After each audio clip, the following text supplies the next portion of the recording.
In a desperate act to shield her younger brother from their father's brutal abuse, a teenage girl named Issa makes a chilling decision. She takes her father's life. With the weight of her actions pressing down on her, Issa knows they can't stay. To escape the law closing in, she grabs her little brother, Thomas, and the two vanish into the unknown, embarking on a tense journey as fugitives. Their path leads them to an unexpected refuge, a secluded orphanage tucked deep within a shadowy forest. Exhausted and desperate, they're greeted by a kind nun who takes pity on the siblings and offers them a place to stay for the night. The next morning, this orphanage is filled entirely with boys. No girls, just her. Curiosity prickles at her, and when she questions the headmistress, the explanation is oddly practical. The harsh conditions here make boys easier to care for. Issa brushes off her unease and accepts the answer. Eager to earn their keep, she helps clear the breakfast dishes. In the kitchen, she spots a lonely boy sitting in the storage room, fiddling with an old camera. Intrigued, Issa strikes up a conversation, and the boy shyly shares the camera with her, showing her grainy photos that spark a moment of connection. For a fleeting second, it feels like they might belong here. Hoping to turn this temporary shelter into a permanent home, Issa pleads with the headmistress to let them stay. The headmistress warmly agrees, and Issa's heart lifts. She's found a sanctuary where the police won't find them. But Thomas isn't so sure. His unease grows when Nima, the tallest and meanest boy in the orphanage, sets his sights on the new kid. Nima corners Thomas, forcing him into a cruel game of ghost to chase the other boys, mocking him when he hesitates to wear a creepy saint's mask. The taunts escalate until another boy, Zhao, steps in, offering Thomas quiet comfort and a promise to play a different game. Meanwhile, Issa throws herself into chores to repay the orphanage's kindness, scrubbing floors and tidying up. But her fragile sense of security shatters when a radio crackles to life, broadcasting a chilling news report. The police are hunting for a fugitive sister and brother. Heart-pounding, Issa snaps the radio off, glancing around to ensure no one heard. She's safe, for now. That night, tensions rise in the boys' bathroom as Nima and his crew gang up on Thomas again, humiliating him by demanding he strip off his towel. Xiao tries to intervene, but he's outnumbered, and the bullies close in. Just as things turn ugly, the headmistress's sharp voice echoes through the door, ordering everyone to bed. Thomas escapes, shaken but unharmed.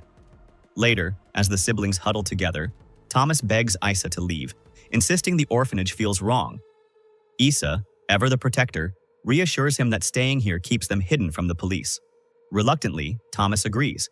But as Issa lies in bed, sleep won't come. Her mind churns with worry, and in the darkness, a shadowy figure looms in the corner, watching her. Her breath catches, her chest tightens, until she jolts awake, realizing it was just a nightmare. But the figure in her dream felt so real. And worse, it was a stranger. Why would her mind conjure someone she's never seen? The question gnaws at her. The next day, Thomas wanders the orphanage's dim corridors alone, drawn to a half-open door. Peering inside, he freezes. Sister Ellie, one of the nuns, is changing, her habit discarded to reveal a striking tattoo across her back. Before he can process it, the headmistress catches him and whisks him away, insisting he get a shaved head to match the other boys. It's for hygiene, she explains. Lice are a problem and water is scarce. Thomas complies, but the orphanage's strict rules start to feel suffocating. Meanwhile, Issa witnesses something unsettling. A nun accidentally breaks a sacred statue, revered by the sisters. To punish her, Sister Ellie orders the nun to walk barefoot across the jagged fragments, forbidding her from crying out. Issa, horrified, tries to intervene, but the nun stops her, insisting it's her duty. Confused and disturbed, Issa cleans up the mess that night, and Ellie approaches, picking up a piece of the shattered statue. She tells Issa it represents Lilith, Adam's first wife, a symbol of women's strength and struggle, worshipped by the nuns. Issa nods, unsure but respectful, though her curiosity about Lilith grows. Back in the boys' dormitory, Nima's torment continues. He tells Thomas about an unspoken orphanage rule. Every newcomer must pass a courage test. The task? Sneak into the laundry room and steal a nun's undergarments. Thomas, desperate to stop the bullying, naively asks if passing the test will end Nima's cruelty. Nima smirks and nods. With no choice, Thomas creeps toward the laundry room, his heart pounding. At the same time, Issa roams the halls, her attention caught by a strange painting. Holding her candle closer, she swears the woman's eyes in the portrait move. A sudden noise makes her hide, and she watches as the headmistress, looking nervous, slips into a hidden room, clearly not wanting to be seen. Back in the laundry room, Thomas rummages through a basket of clothes, his hands trembling. Then, from the shadows, a long, thin hand emerges, reaching toward him. Meanwhile, Issa, still haunted by the eerie painting with moving eyes, catches sight of the headmistress slipping out of a hidden room, clutching a baby's cradle with faint cries echoing from it. Fearful of being spotted, Issa ducks away, her mind racing with questions about the orphanage's secrets. Back in the dormitory, the nuns discover Thomas is missing. Sister Ellie, her face stern, gathers the boys in the middle of the night, interrogating them until they confess Nima's cruel prank sent Thomas to the laundry room. The next morning at breakfast, the headmistress announces surprising news. Nima has been chosen for adoption by a loving family. Nima's face lights up. Leaving this grim orphanage is her dream. But an ominous feeling lingers, hinting at a nightmare she can't yet imagine. Later, Issa returns to the strange painting, determined to uncover its secrets. As her fingers brush the frame, she accidentally triggers a hidden switch and a secret door creaks open. Before she can investigate, two nuns approach, forcing her to slip inside the dark passage to hide. Peering through a crack, she witnesses a chilling scene. The nuns lead Nima into a room, instructing her to say goodbye to someone on a bed before she leaves for her new life. But when Nima looks, the bed is empty. Suddenly, her screams echo from a hidden chamber, and Issa's heart pounds in terror.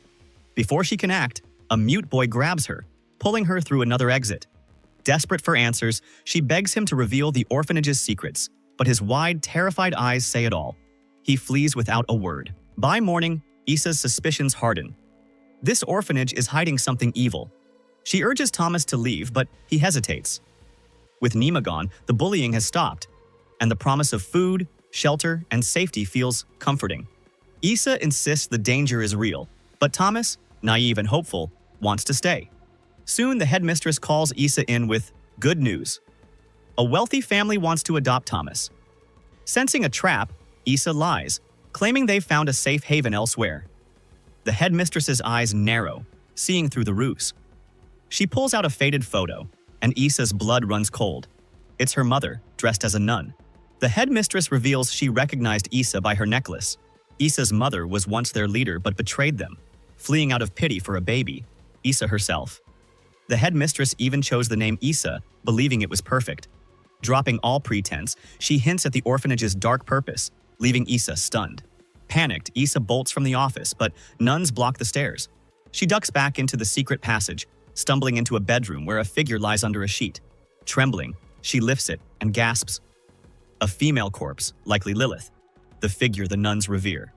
On the floor, she spots Nima's severed arm, and the horrifying truth hits. The nuns are sacrificing boys to Lilith. Voices outside snap her back. She bangs on the window, screaming for help, but two local police officers outside don't hear. They're investigating after spotting Issa on nearby surveillance and have tracked her to the orphanage. When they find Thomas, the nuns pounce, knocking one officer out with a gun butt. The sisters shed their habits and gather in Lilith's room, preparing more sacrifices to fuel her power. Issa and the officer are bound in the basement, where Ellie tries to brainwash Issa into joining Lilith's cult. Deeming her too weak, Ellie sneers that Thomas will be the next offering, his blood spilled for Lilith. As the nuns drag Thomas to a terrifying ritual, their eerie chants filling the air, Issa sits alone, despair overwhelming her. Suddenly, the mute boy returns, freeing her from her bonds. They flee, only to confront the headmistress, who calmly declares the fourth seal is open and her mission complete. She raises a gun and ends her own life, the shot echoing through the orphanage. In the chaos, the surviving officer tackles Ellie, and they plummet into a pit. Thomas, peering in, sees a grotesque, long-haired creature devouring Ellie.